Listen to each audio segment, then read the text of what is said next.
Praise the lord. హల్లెలూయా.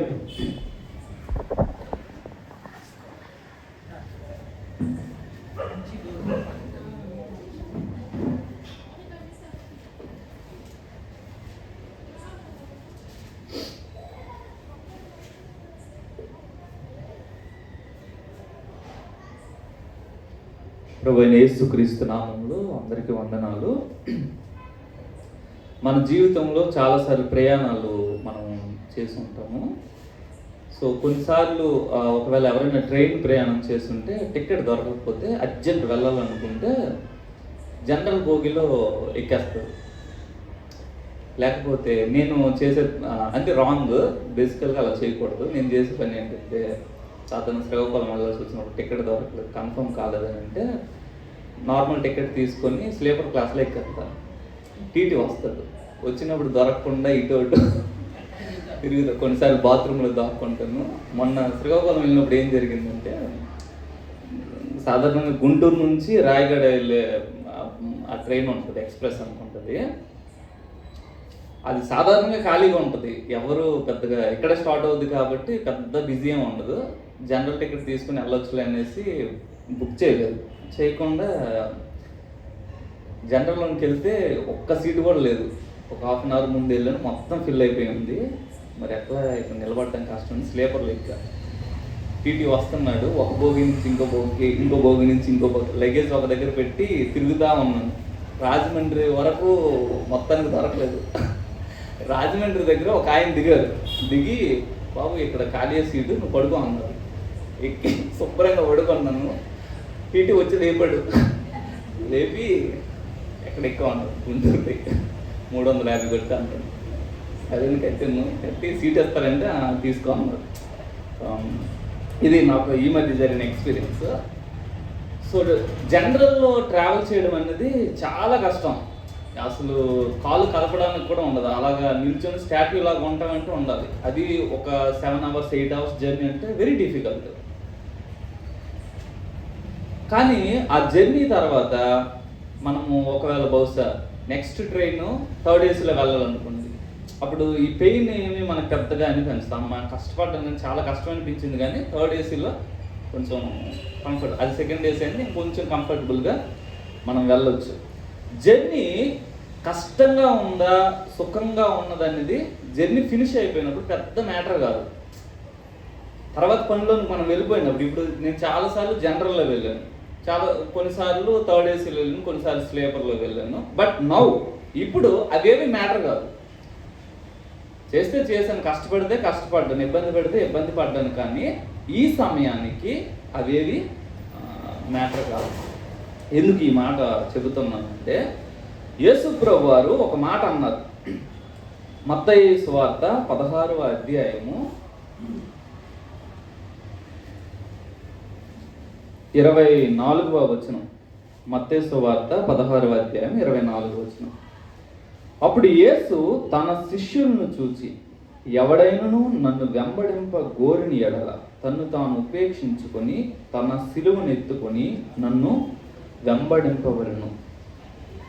యేసు ప్రభువు వారు తనను వెంబడించే వ్యక్తులు డెలిబరేట్గా ఒక విషయాన్ని ఫిక్స్ అయ్యి ఉండాలి అనే విషయాన్ని ఆయన తెలియజేస్తున్నారు. నువ్వు నన్ను వెంబడించాలి అన్న తీర్మానాన్ని తీసుకుంటే సిలువ మోయడానికి సిద్ధం అవ్వాలి.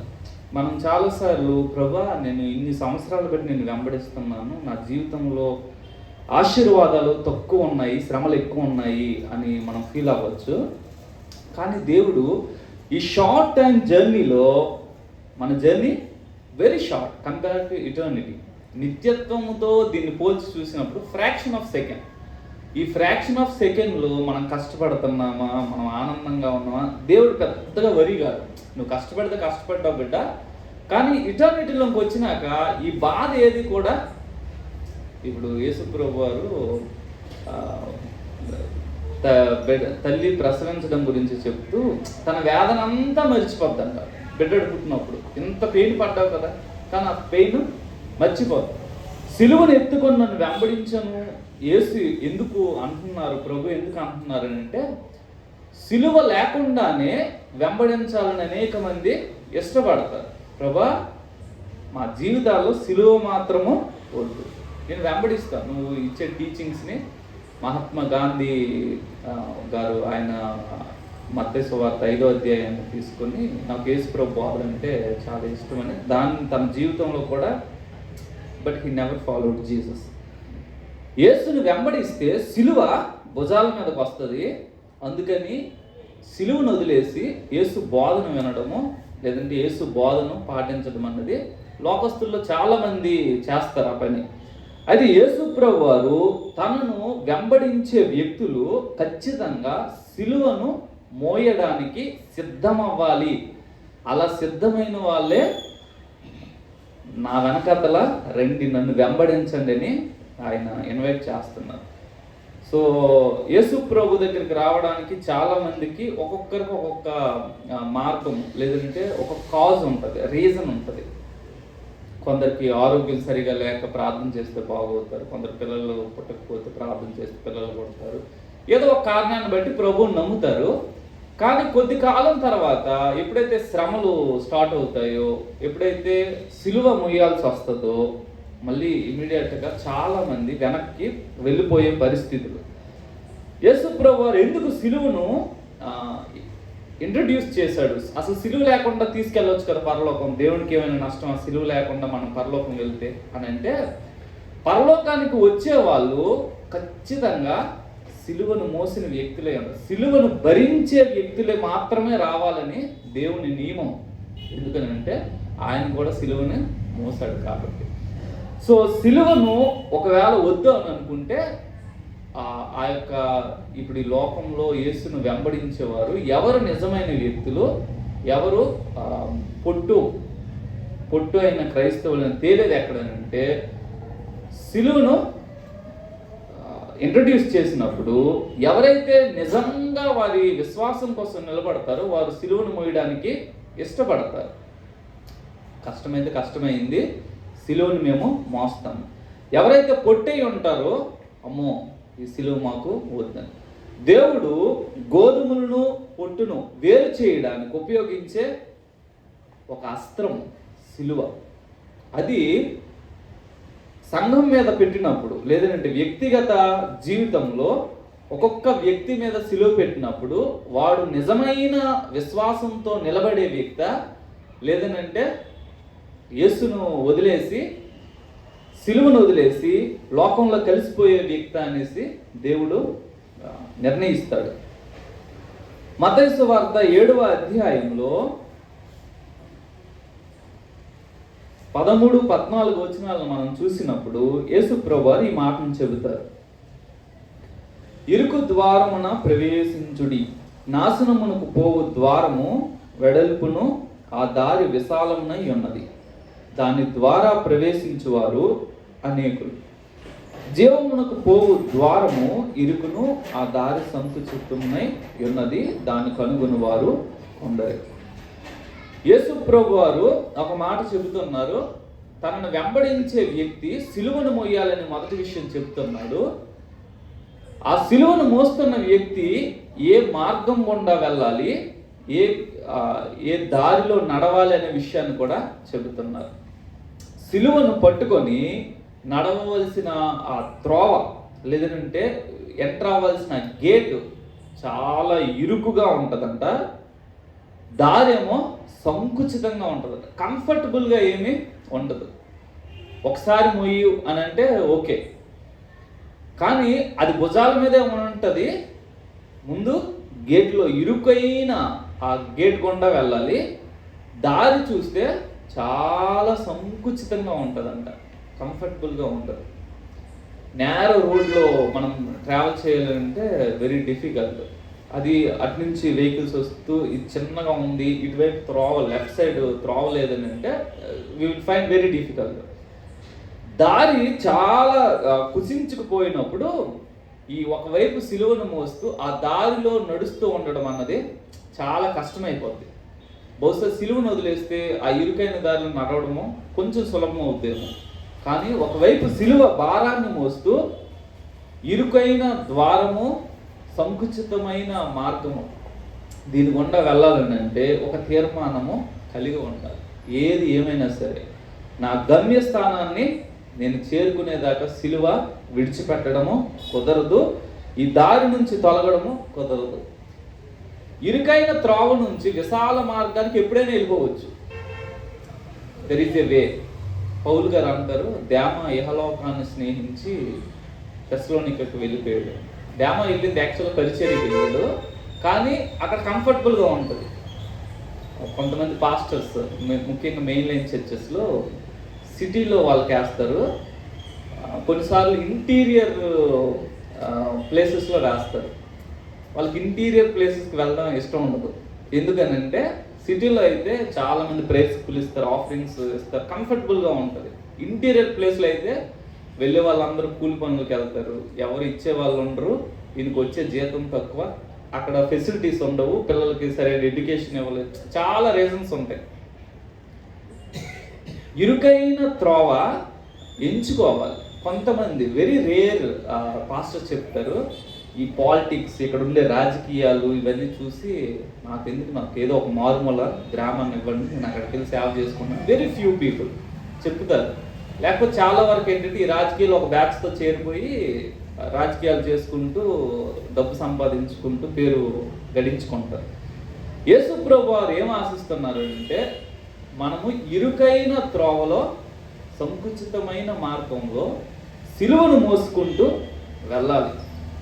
విశాల మార్గానికి వెళ్ళే అవకాశాలు వచ్చినా సరే సిలువను విడిచిపెట్టకుండా ఆ ఇరుకైన మార్గంలోనే మన ప్రయాణాన్ని చివరి వరకు, ఒకరోజు 2 రోజులు అయిపోయేది కాదు, మన జీవితంలో బహుశా సిలువ ఎప్పుడు స్టార్ట్ అవుతుంది అంటే యేసు ప్రభువుని ఎరిగిన దగ్గర నుంచి. అది 10 సంవత్సరాలకు ఎరిగితే 10 సంవత్సరాల దగ్గర నుంచి మొదలవుద్ది. 40 సంవత్సరాలు వచ్చి మారు మనసు పొంది 40 సంవత్సరాల దగ్గర మొదలవుద్ది. యేసు ప్రభుని ఎరిగిన నాటి నుంచి సిలువ మన జీవితం మీద, మన మీద ఖచ్చితంగా ఉంటుంది. ఆ సిలువను మోసుకుంటూ వెళ్తేనే పరలోకానికి చేరగలం. మీరు మామూలుగా వాట్సాప్ స్టేటస్లో కానీ ఎక్కడైనా చూసి ఉండొచ్చు, ఇద్దరు సిలువను మోసుకుంటూ వెళ్తారు. వెళ్ళడానికి ఇరుగ్గా ఉందనేసి ఒక వ్యక్తి దాన్ని కట్ చేస్తాడు, సిలువని కొంచెం ముక్క కట్ చేస్తాడు, ఇంకొంచెం దూరం వెళ్ళాక ఇంకా ముక్క కట్ చేస్తాడు, ఇంకొంచెం దూరం వెళ్ళాక ఇంకో ముక్క కట్ చేస్తాడు. ఈ ప్లేస్ నుంచి ఇంకో ప్లేస్కి వెళ్ళాలి, మధ్యలో చిన్న అగాధం ఉంటుంది. ఈ సిలువ అక్కడ వేయాలి, ఇక్కడ ఈ భుజాల మీద ఉన్న వేసి దాని మీద నడిచి వెళ్ళాలి. సో ఆ ప్లేస్ వచ్చినప్పుడు వేయడానికి ఇదేమో సరిపోదు, వెళ్ళడానికి కుదరదు. సిలువను మోసుకుంటూ పరలోకానికి మనము వెళ్ళాలి. ఒకవేళ ఈ సిలువ వద్దులే ప్రభు అని మనం అంటే యేసయ్య అంటాడు, సరే బిడ్డ అంటాడు. అని నువ్వు ఈ సిలువ వద్దు అంటున్నావు కదా, నీ ఇష్టం అంటాడు. ఆ వద్దు అనుకున్నది సిలువలో సగం సగం సగం సగం సగం వెళ్ళిపోయి మనం పరలోకానికి వెళ్ళడానికి సిలువ పనికిరాని సిలువగా మారిపోతుంది. సో క్రాస్ని తీసుకోవడానికి మనము ఇష్టపడాలి, ఆ క్రాస్తో నడవడానికి ఇష్టపడాలి. అది భారంగా ఉంటుంది, కంఫర్టబుల్. ఇప్పుడు చిన్న సిలువని మెల్ల వేసుకోవడం మనకి పెద్ద కష్టమేం కాదు, కానీ ఆ సిలువ ఒక 200 కేజీలు ఉందనుకుంది, మనం గరిష్టంగా మోయగలిగేది ఒక 50 కేజీలు, మరీ బాడీ బిల్డర్ అయితే ఒక 60-70 100 కేజీలు, 200 కేజీలు మనం మోయగలం.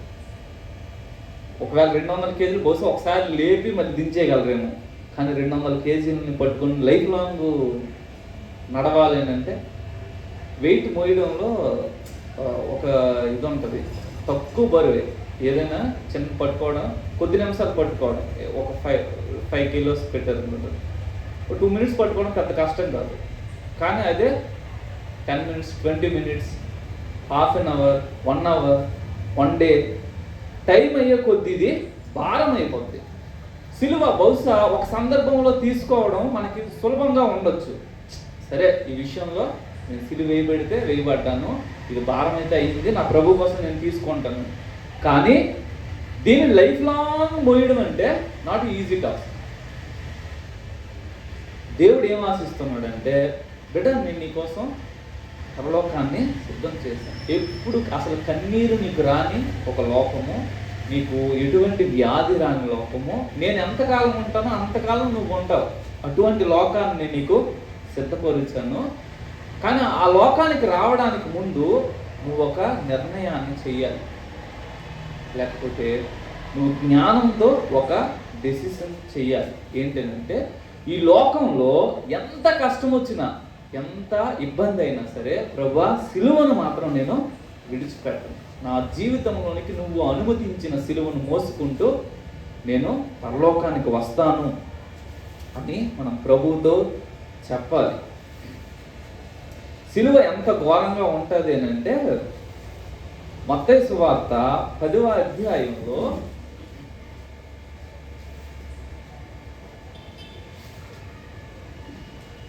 21, 22 వచనాలు మనం చదివినప్పుడు, సహోదరుడు సహోదరుని, తండ్రి కుమారుణ్ణి మరణమునకు అప్పగించెదరు, పిల్లలు తల్లిదండ్రుల మీద లేచి వారిని చంపించెదరు. మీరు నా నామము నిమిత్తము అందరి చేత ద్వేషింపబడుదురు, అంతం వరకును సహించిన వాడు రక్షించబడు. మన ఓన్ రిలేటివ్స్, మనకి ఏదైనా ఆపద వస్తే ఎవరు నిలబడతారు?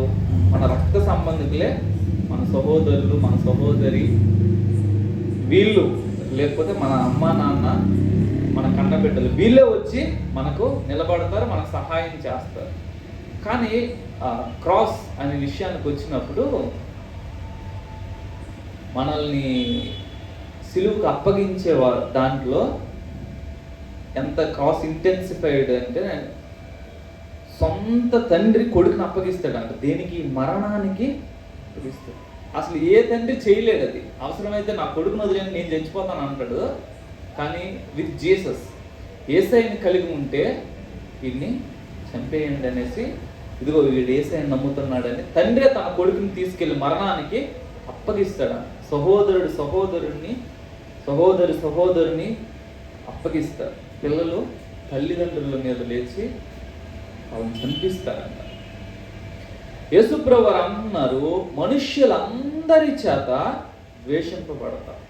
సిలువను కలిగి ఉంటే నీ జీవితంలో అందరి చేత ద్వేషం పడదు. అది చాలా స్ట్రేంజ్ థింగ్. మనల్ని ప్రేమించేవారు ఒకరో ఇద్దరు ఉంటారు, కానీ మన జీవితంలో ఒక సందర్భం రావచ్చు, సిలువను బట్టి మనం అందరి చేత ద్వేషింపబడడం. అయినప్పటికీ కూడా, ప్రభువా అందరు నన్ను ద్వేషించిన, ఈవెన్ నా తండ్రి, కన్న తండ్రి నన్ను మరణానికి అప్పగించిన, కన్న తల్లి నాకు విషం పెట్టి చంపాలని చూసినా సరే, I will never give up the cross. నేను సిలువను విడిచిపెట్టే ప్రసక్తే లేదు. సాధు సుందర్ సింగ్ గారికి వాళ్ళ వదిన అనుకుంటారు, అన్నము విషం యేసుప్రభుని నమ్మిన తర్వాత చాలా రోజులు ఇంటి దగ్గర భోజనం పెట్టకపోతే వాళ్ళ వదిన పిలిచి, అయ్యా భోజనం చేయండి, అంత ప్రేమగా పెడుతుంది అనుకున్నారు, కానీ అందులో విషం కలిపింది. సొంత వదిన ఎట్లాగా ఆ పని చేయగలిగింది? నమ్ముకున్న పోరా అని ఇంటి నుంచి గెంటేస్తే పర్వాలేదు, కానీ యేసుని కలిగి ఉండడము ఎంత ద్వేషాన్ని అవతల వ్యక్తుల్లో రగిలిస్తుంది అని అంటే, నిష్కారణంగా మనల్ని ద్వేషిస్తారు, చంపాలని చూస్తారు. ఒకవేళ అలా చావలసి వచ్చినా సరే, నేనైతే సిలువను విడిచిపెట్టను, యేసును విడిచిపెట్టడము కుదరదు. శామ్యుయల్, ఈ మధ్య పేపర్లో మీరు చూసుకుంటారు, కమాండర్ ఆర్మీ,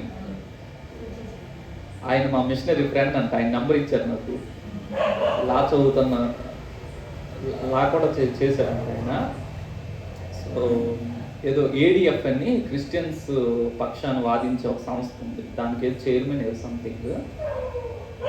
ఆయన అన్నెసెసరీగా ఆయన్ని డిస్మిస్ చేశారు. కోర్టు కూడా వాళ్ళ హైకోర్టు డెసిషన్ని సపోర్ట్ చేసింది. ఎందుకంటే తను ఒక గుడిలో ఎంటర్ కాలేదు, పూజ చేయలేదు, నువ్వు కమాండర్ ఏం చెప్తే అది చెయ్యాలి అని అంటున్నావు. సో తను ఒకవేళ అక్కడ కాంప్రమైజ్ అయిపోయి ఉంటే ఈ పాటికి అవి కొనసాగి ఉండేవాడు, మంచి పొజిషన్. కానీ కాంప్రమైజ్ కాలేదు. ఎంత స్టబాన్గా ఉంటావు ఏంటి అని స్టబాన్గా ఉన్నారు ఫెయిత్ కోసం. హి లాస్ట్ హిస్ జాబ్. దేవుడు ఏం ఆశిస్తున్నాడంటే, అలాగ మనము నిలబడాలి. జాబ్ పోతే పోనీ, రేషన్ పోతే పోని, అమ్మ మీరు క్రిస్టియన్స్ అని చెప్పకండి అమ్మ, చెప్తే రేషన్ ఉండదు అని మా తాతయ్య చెప్తున్నాడు మా అమ్మకి. ఎవరైనా వచ్చి అడిగారు క్రిస్టియన్స్ అని చెప్పకండి, మీకు రేషన్ తీసేస్తారు, గవర్నమెంట్ ఇచ్చేది రావు, ఇస్తే తీసుకుని ఏముంది వాళ్ళు ఇచ్చే 5 కేజీలు బియ్యంతో బతికేస్తున్నాము. మిగతా మనకు కావాల్సింది మనము నిజంగా ఎరిగినప్పుడు, యేసు ప్రభు ఎంత గొప్ప దేవుడు, ఆయన ఇచ్చిన రక్షణ ఎంత గొప్పదని మనం ఎరిగినప్పుడు ఈ గవర్నమెంట్ ఇచ్చే ఉద్యోగం కానీ జీతాలు కానీ ఇవేవి ప్రాముఖ్యం కాదు. ఆకాశ పక్షులను పోషిస్తున్న దేవుడు నేను నిలబడితే నన్ను కూడా పోషించగలదని మనం ఎరిగినప్పుడు జాబ్నైనా వదులుకోగలము, ఆస్తులైనా వదులుకోగలము, దేన్నైనా వదులుకోగలము. మాసిదోనియా ప్రజలు అనుకుంట సంఘస్థులు వారి ఆస్తులు కోల్పోవడానికి కూడా సిద్ధమయ్యారంట. పోతే పోనీ మా ప్రభు ఉంటే చాలని. సిలువ వెలను అడిగినప్పుడు చెల్లించడానికి నిజమైన విశ్వాసి సిద్ధంగా ఉంటారు. మార్కు సువార్త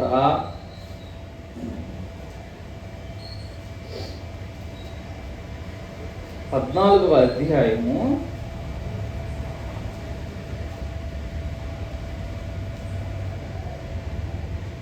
50వ వచనం. అప్పుడు వారందరూ ఆయనను విడిచిపోయిరి. సిలువను మోస్తున్న వ్యక్తి యొక్క ఒక అనుభవం ఏంటంటే చివరి గడియల్లో అందరూ విడిచిపెట్టి వెళ్ళిపోయారు. యేసుప్రభు వారు కొన్ని వేల మందికి ఆహారాన్ని ఇచ్చారు, కొన్ని వేల మందిని స్వస్థపరిచాడు, కొన్ని వేల మందికి ఆయన ఎన్నో మేలులు చేశారు. కానాను ఊర్లో ద్రాక్షారసాన్ని చేశారు, గుడ్డి వారికి చూపునిచ్చారు, ఎన్నో అద్భుతాలు. యోహాన్ అంటారు, ఒకవేళ ఆయన చేసినవన్నీ చెప్తే దానికి భూలోకం కూడా పట్టదు, అన్ని పుస్తకాలు పడతాయి. అన్ని మేలులు ఇతరులకు చేశాడు యేసయ్య. తన శిష్యుల్ని ఏర్పాటు చేసుకొని కొన్ని వందల మందిలో నుంచి 12 మందిని సపరేట్ చేసుకుని వారికి ప్రత్యేకంగా తను టీచ్ చేసి, ప్రత్యేకంగా తన యొక్క దైవత్వాన్ని, తన యొక్క గుణలక్షణాలను వారి ఎదుట ప్రదర్శించి, చాలా వారికి మీకు ఇవి ఇస్తాను, ఈ రాజ్యాన్ని ఇస్తాను అని ప్రామిసెస్ చేసి, ఎంత చేసి చివరి ఆయన గడి వచ్చినప్పుడు ఒక్కరు కూడా ఆయనతో లేరు. సిలువను మోసే వ్యక్తి తన జీవితంలో ఈ ఘట్టం గుండా ఖచ్చితంగా వెళ్తారు. ఏంటంటే యేసును అందరూ విడిచిపెట్టి ఎలా అయితే వెళ్ళిపోయారో నిజమైన విశ్వాసం అందరూ విడిచిపెట్టి వెళ్ళిపోతారు. అపోస్తలులు పౌలు గారు అంటారు, ఆసియాలో ఉన్న వారందరూ నన్ను విడిచిపోయి, 2 తిమోతిలో 1 తిమోతి అనుకుంటా, ఆసియాలో ఉన్న వాళ్ళందరూ నన్ను విడిచిపోయారు. ఎఫెసులో 3 సంవత్సరాలు కన్నీళ్లు కార్చి పరిచర్య చేశారు సంఘంలో. కానీ తన చివరి గడియలో పౌలు గారు చెప్తున్న మాట ఏంటంటే, అందరూ నన్ను విడిచిపెట్టి, when you have cross in your life, nobody will walk with you. నువ్వు ఖచ్చితంగా ఒంటరిగా మారిపోవాల్సిన అవసరత ఉంది. ఆ ఒంటరిగా మారే అవకాశము ఉంది. అందరూ నిన్ను విడిచిపెట్టేస్తారు, ఎవ్వరూ లేరండి. నేను ఎంతో మందికి సహాయం చేశాను, నేను ఎంతో మందికి ఆపదలో ఆదుకున్నాను, నాకు కష్టం వచ్చినప్పుడు నాకెవరు సహాయం చేయరు, ఎవరు నన్ను పట్టించుకోరు, ఎవరు నన్ను ఆదరించలేదు. క్రైస్తవుడు అనేకులను ఆదరించాలి, అనేకులకు సహాయం చేయాలి, కానీ ఎవరి నుంచి ఆదరణ ఎక్స్పెక్ట్ చేయకూడదు. ఎందుకంటే మన true comfort is from God. ప్రభువు నుంచి మనము నిజమైన ఆదరణను పొందుకుంటాం. అనేకులకు మనం సహాయం చేయాలి, కానీ వీరు నాకు సహాయం చేస్తారని ఎవరి గురించి మనము ఎక్స్పెక్ట్ చేయకూడదు. నాకున్న ఒక అనుభవం ఏంటంటే,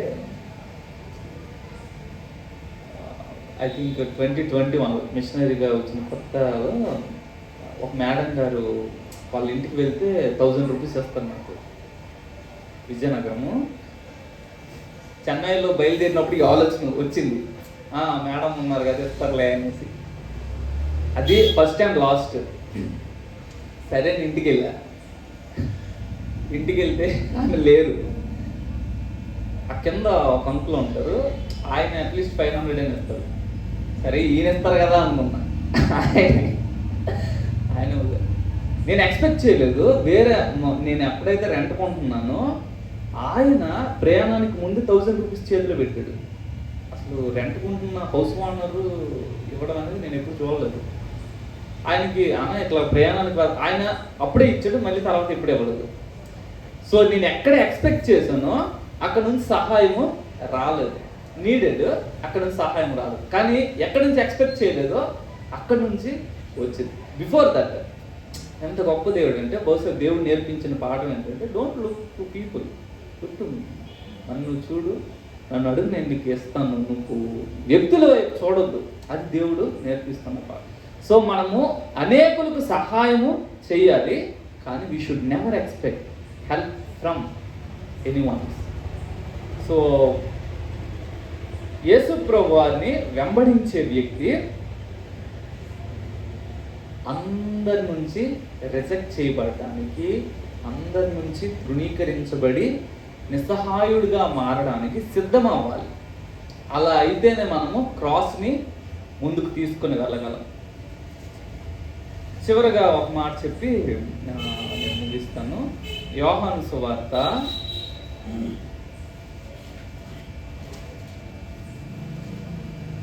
19వ అధ్యాయము 17వ వచనం. వారు యేసును తీసుకొని పోయిరి. ఆయన తన సిలువను మోసుకొని కపాల స్థలమున్న చోటుకి వెళ్ళాను. హెబ్రీ భాషలో దానికి గొల్గతా అని పేరు.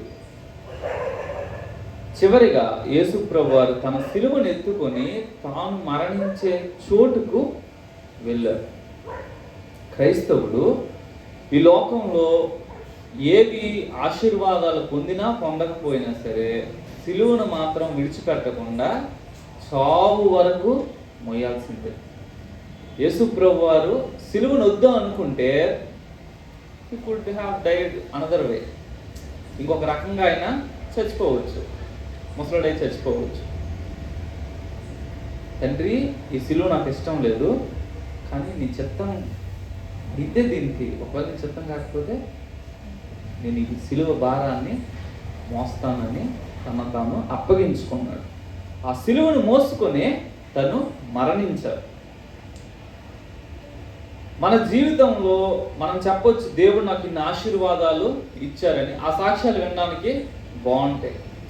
దేవుడు, నేనే చెప్పగలను, నేను ల్యాప్టాప్ కోసం కొనుక్కోవడానికి నాకు ఎంత అమౌంట్ కావాలి, ప్రభా నాకు ఎంత అమౌంట్ కావాలని అంటే దేవుడు ఇచ్చాడు. అది సాక్ష్యంగా చెప్పుకోవడానికి బాగుంటుంది. మా నాన్నను బాగు చేయ ప్రభు 9 సంవత్సరాలు బట్టి అడుగుతున్నాను, దేవుడు ఏమి బాగు చేయలేదు. మనకు డిస్కరేజ్ తెప్పించే సాక్ష్యాలు, లేదంటే నేను ఈ శ్రమలో ఉన్నాను అని చెప్పే సాక్ష్యాలు వెరీ వెరీ తక్కువ, వెరీ వెరీ లెస్. ఎప్పుడు కూడా నాకు దేవుడు ఈమెయిల్ చేసాడు, ఆ మెయిల్ చేసాడు అంటే మనం వినడానికి కూడా చాలా బాగుంటుంది.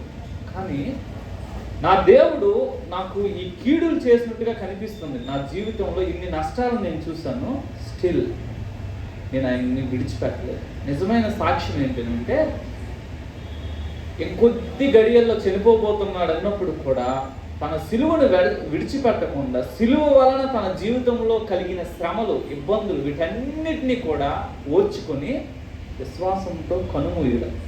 దేవుడు, నేను చాలా విషయాలు ప్రార్థన చేశాను, కానీ ఆ ప్రార్థన చేసిన విషయాలు ఏవి దేవుని నుంచి జవాబు పొందలేదు. అయినప్పటికీ నేను సిలువను విడిచిపెట్టలేదు, అయినప్పటికీ నేను యేసును విడిచిపెట్టలేదు. సిలువను మోసుకుంటూనే నా జీవితాన్ని బ్రతుకుతున్నాను.